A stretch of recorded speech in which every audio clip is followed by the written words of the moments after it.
Bien, por aquí un saludo para todos los salvadoreños en este día tan importante que continuamos con todas las labores en la salud pública y por supuesto en las nuevas estrategias que están implementándose en nuestro país. Sí, hemos tenido definitivamente una situación bastante similar a lo que ha sucedido a nivel internacional, y es que precisamente la aparición de nuevas variantes, esta variante de preocupación tuvo un incremento en todo el mundo, este incremento en los contagios, ya que estas variantes tienen hasta 67% mayor transmisión, y es por eso que observamos un franco ascenso en la cantidad de casos cerca de mayo de este año, un crecimiento sostenido, pasando de esa estabilidad que habíamos observado de 150 a 170 casos, a llegar a una cifra tan alta como los 241 casos confirmados por día, y eso fue un dato muy importante porque llegamos a una de las cifras más altas en todo el año. No habíamos tenido un dato tan elevado desde el año pasado. Llegar a los 341 casos confirmados es algo que definitivamente pues era no solo de preocupación, sino que era congruente con lo que se estaba observando a nivel internacional por esta facilidad de transmisión. La buena noticia es que hemos observado ya una disminución sostenida en la cantidad de casos. Esa disminución sostenida ya está rondando cerca de un aproximado de 4 semanas, y esta disminución sostenida ha llevado hasta el día 24 a reportar 281 casos confirmados por día. Eso es un dato muy importante, un dato que nos da tranquilidad. Estamos observando que cada día va a ir en disminución, o continúa esta tendencia de la disminución de casos, y queremos llegar a ese punto en el cual estamos entre los 150 a 170 casos.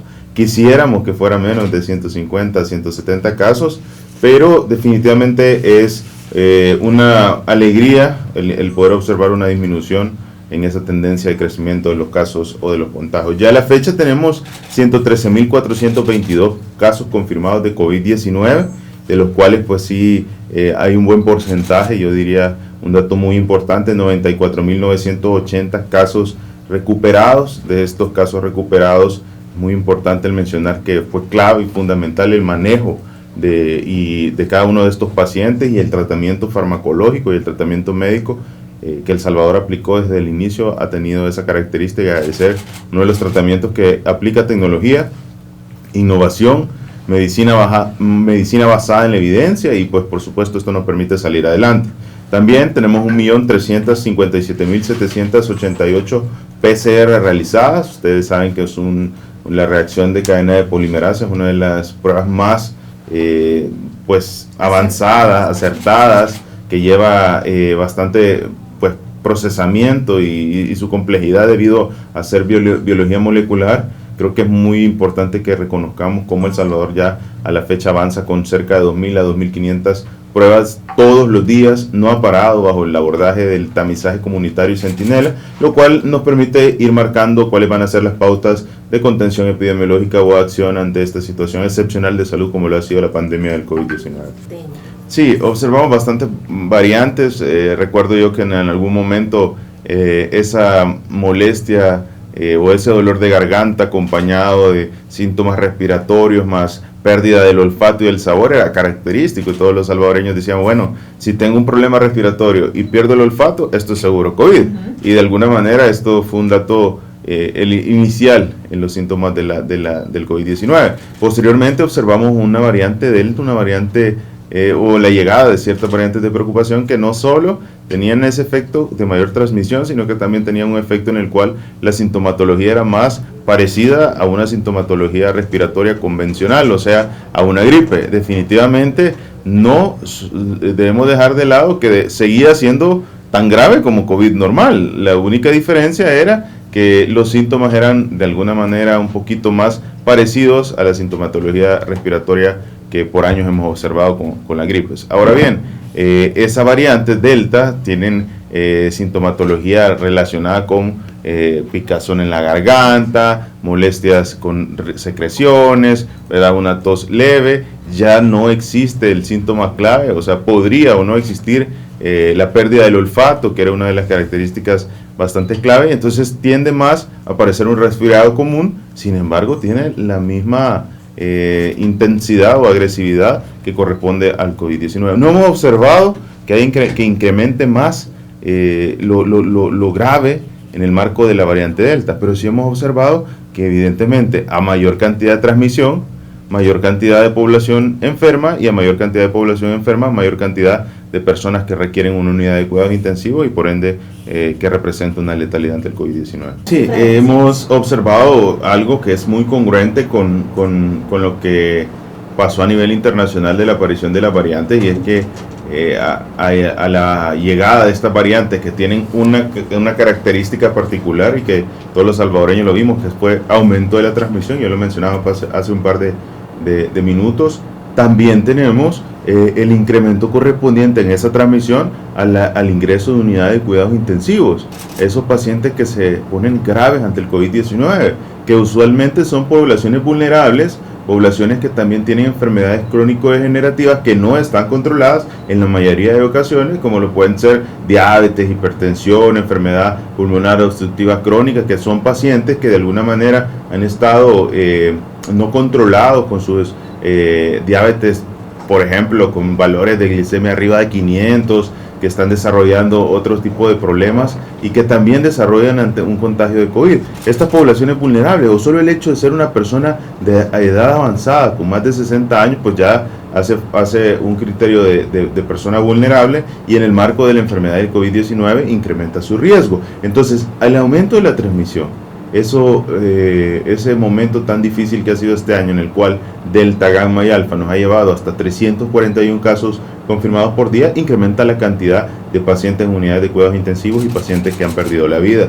Hemos mencionado en múltiples ocasiones cómo pasamos de observar de 3, 5, 7, 8 letalidades por día a tener días en los cuales hemos alcanzado más de 15 letalidades por día. Entonces, definitivamente esto es muy congruente con lo que se observó. Sabemos que ha sido un año muy duro, bueno, ya vamos casi que por los 2 años de esta pandemia, este momento excepcional de salud, pero también hemos logrado ganar muchas batallas, y la situación del país, gracias a Dios, no es la situación de otros países que han tenido una cantidad de letalidades importantes. Incluso hay países que en este momento se encuentran con una crisis sanitaria en la cual no hay ni siquiera capacidad en los sistemas de salud para poder abordar a la población.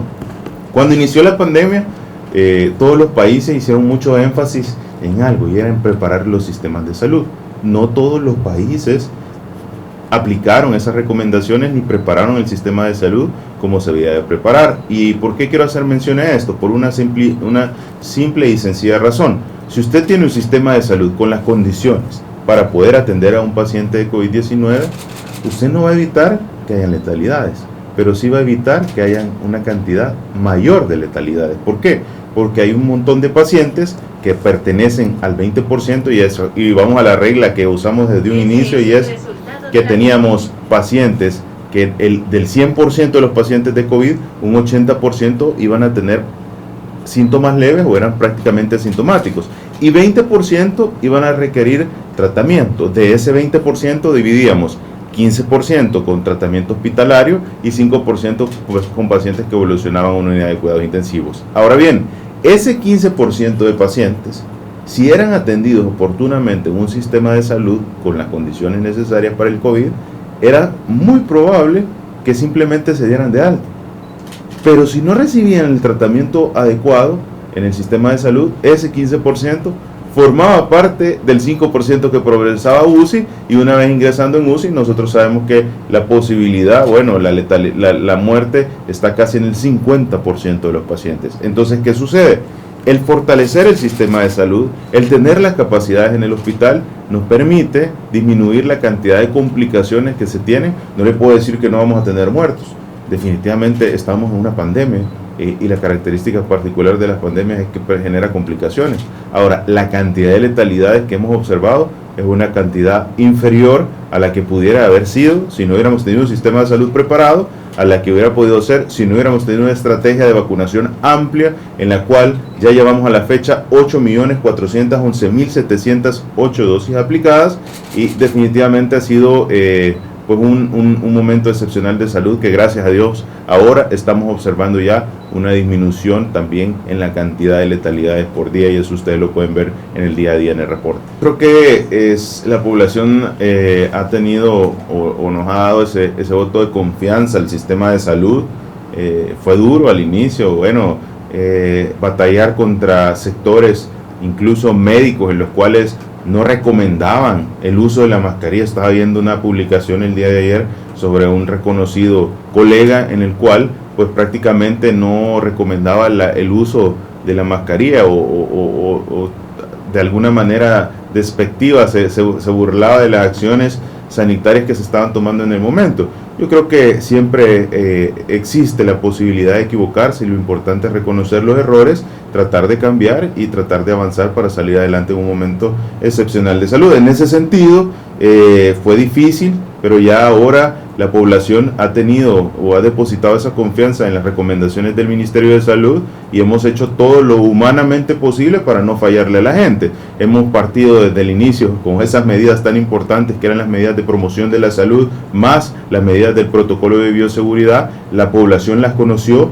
la población las practicó y la población las guardó y las sigue practicando, y esto nos permite que la gente se siga cuidando. A eso hemos unido las estrategias más importantes en esta pandemia, que ha sido la estrategia de vacunación, y la hemos venido ampliando tal y cual se ha establecido a nivel internacional en la medicina basada en la evidencia, y se han aplicado en tiempo oportuno. No simplemente hemos hecho uso de la evidencia, sino que la hemos aplicado en el tiempo oportuno.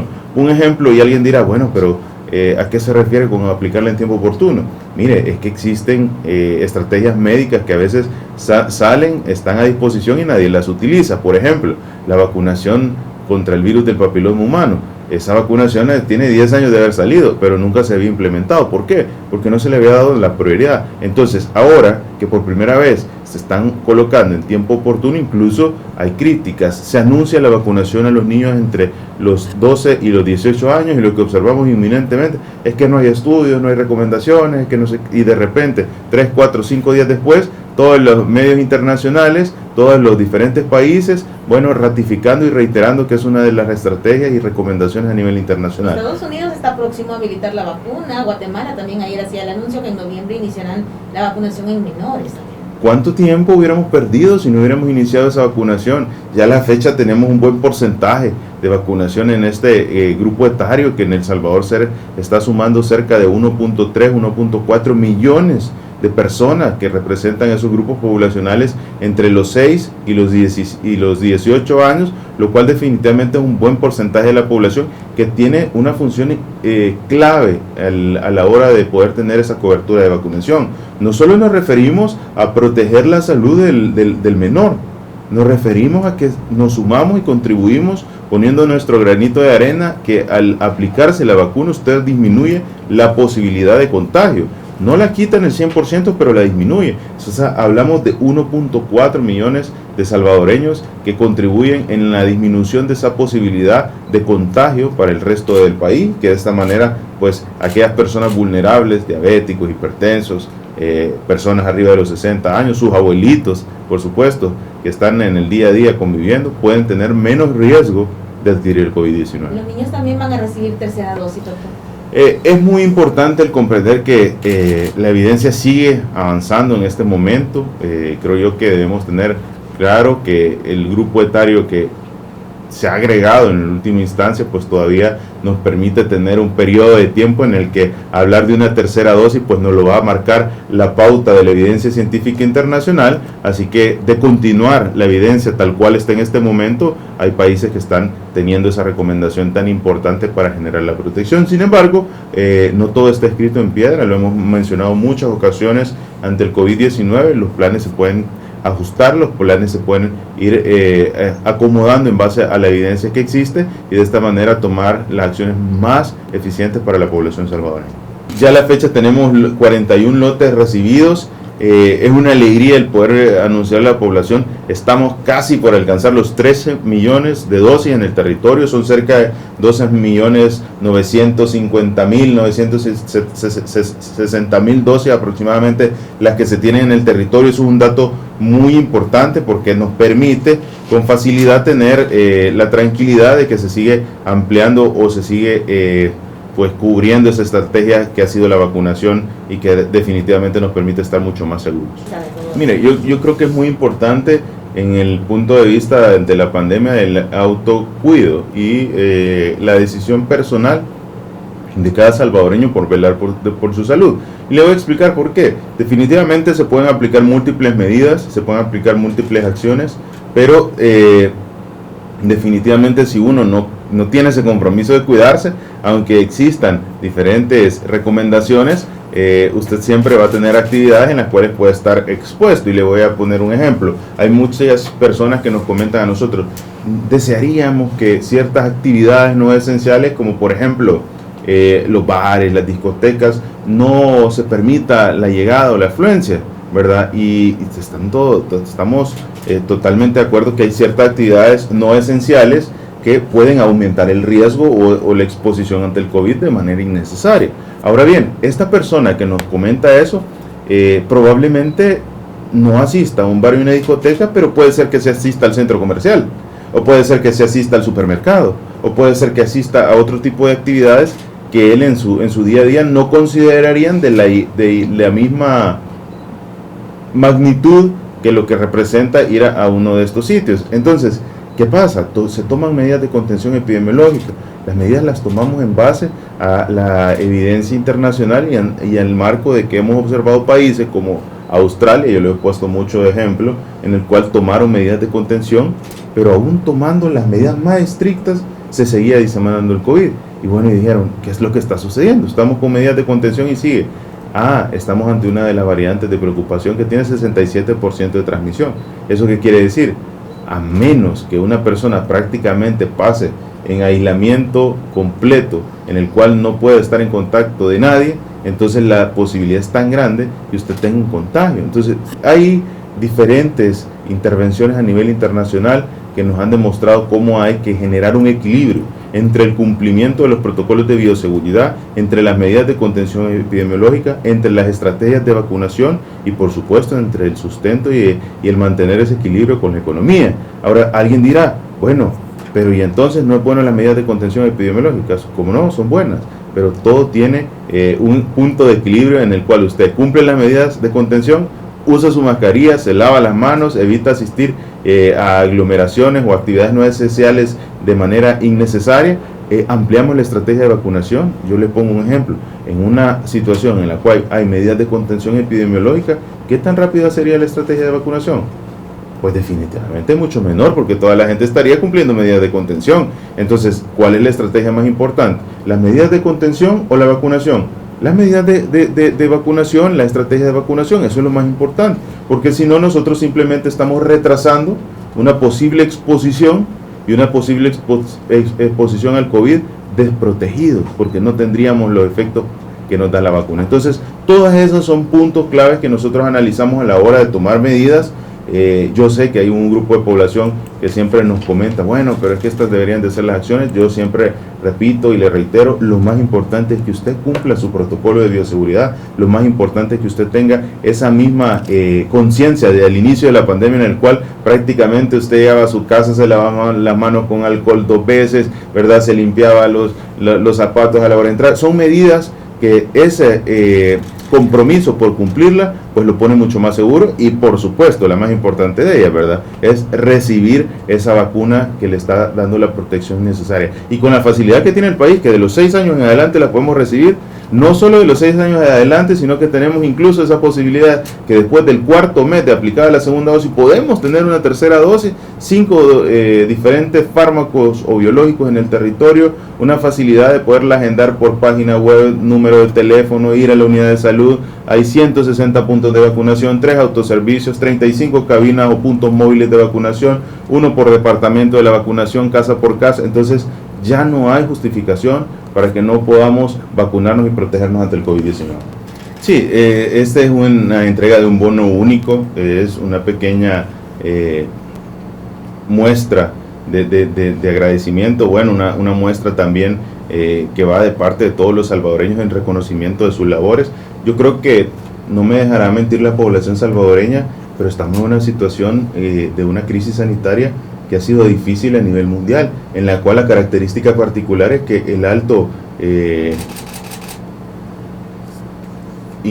manejo de ingresos o el alto consumo de diferentes situaciones sanitarias ha puesto a los mejores sistemas de salud en aprietos. Entonces, definitivamente debemos encontrar un equilibrio en el poder aportar esa ayuda, pero también en el poder hacer uso eficiente de los recursos a tal punto de que de esta manera pues se logre salir adelante. Este bono que mencionaba el presidente y que nos da alegría poder reconocer va a beneficiar a cerca de 1.300 enfermeras entre licenciaturas, técnicos, tecnólogos. A esto se le suma que posteriormente se logró apoyar a los licenciados en anestesia, a los licenciados en terapia respiratoria, a los licenciados en laboratorio clínico, que están en año social y que de esta manera están contribuyendo con su país. Hemos visto cómo en los últimos 6 meses ha sido uno de los momentos más difíciles por el incremento alto que se tuvo y en el cual las exigencias al personal de salud se incrementaron, y es por eso que se decide tomar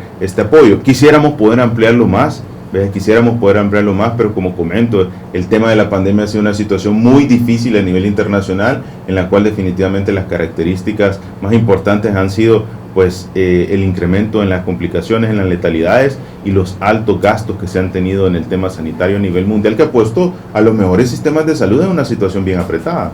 Sí, es una de las estrategias que va a venir a saldar una deuda histórica. Yo creo que toda la población salvadoreña se recuerda ese momento en el cual ha venido dándole amor, ha venido dando todo un compromiso en las diferentes semanas del embarazo, esas dificultades que todos afrontamos en ese momento tan importante, y posteriormente a eso llega el momento que es lo que viene a generar el resultado de todo ese esfuerzo de trabajo, de todo ese acompañamiento, de esas noches de desvelo, de esa empatía, de ese cariño, y es el momento del parto. Y en ese momento del parto, en el cual ha venido el bebé junto a su madre, que no ha estado separado en ningún momento, lo primero que observamos es un momento en el cual hay un alejamiento del bebé de su madre. Entonces, la ley Nacer con Cariño es una ley que busca el volver a sensibilizar, el volver a atender con voluntad, con pasión,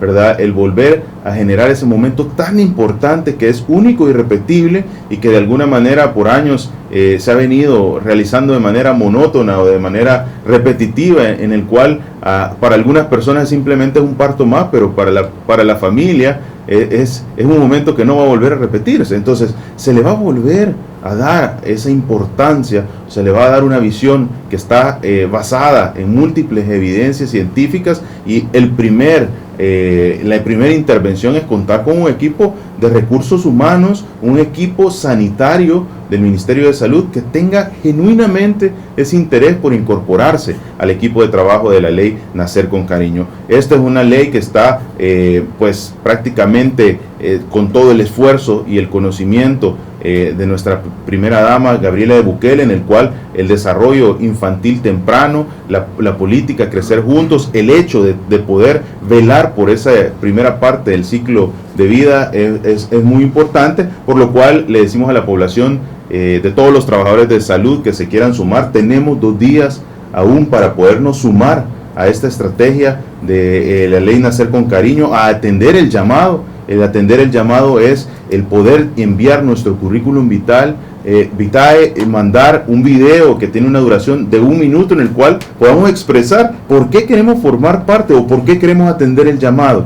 ¿Cuántos salvadoreños y trabajadores de la salud hemos soñado en algún momento de que las cosas pudieran haberse realizado de otra manera en este momento en el cual se está en labor de parto, y los trabajadores hemos visto dificultades o comentarios que de alguna manera no abonan a todo su proceso de labor de parto, y que soñamos, bueno, ojalá en algún momento se pudieran hacer estas intervenciones? Entonces tengo una buena noticia para todos esos trabajadores de la salud, y es que está a disposición todavía el atender el llamado, el poder enviarnos su información, el poder enviar ese video de 1 minuto para que de esta manera usted pueda pertenecer. ¿Cómo lo hacemos? A través de una página, a través de una plataforma que se llama registro.nacerconcariño.go.sb. El Nacer con Cariño hay que hacerlo sin la ñ, es nacerconcariño.go.sb. .go.sb, pueden buscarlo, está en todos los canales oficiales para que ustedes puedan ver la dirección, y de esta manera tan sencilla usted puede aplicar.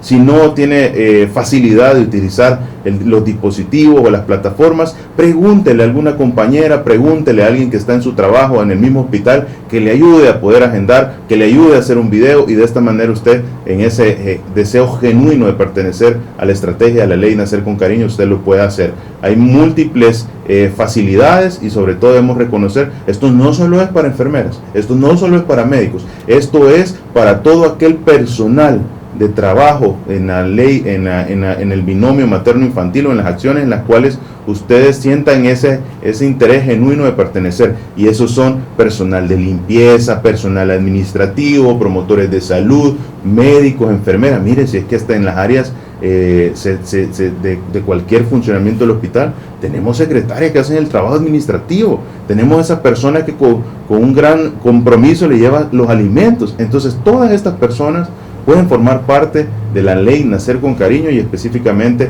del poder brindar una atención con compromiso, una atención única e irrepetible en ese momento de la vida que es el parto.